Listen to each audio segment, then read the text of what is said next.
Presented by Aishwarya Music Mathli। है गे कत छी गई चल न जल्दी सब चल गेले घाट पर तू कखनी जेबी गा है रुका न तनी साड़ी यार पहनबे मेकअप पर करबै तब न जेबे है देखी चल चल चल तोरा त खाली मेकअप से दे छो सूरज भगवान के जे तब जेबी टाइम बसाई की बात छै रुका न जल्दी करबै है देखी नहीं चल चल ले बैग ले बहुत चल चलो चलो देवले यार अपने सैया चल छठी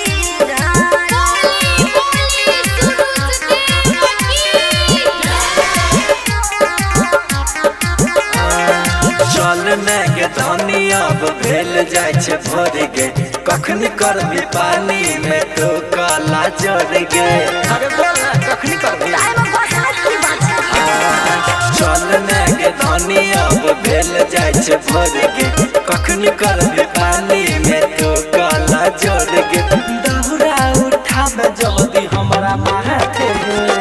कर नहीं बाबा सैया चल छठी घाट ए हो देवले यार सैया चल छठी घाट कर नहीं बाबा सैया चल छठी घाट ए हो देवले यार सैया चल छठी घाट देवले यार सैया चल छठी घाट देवले यार सैया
चल छठी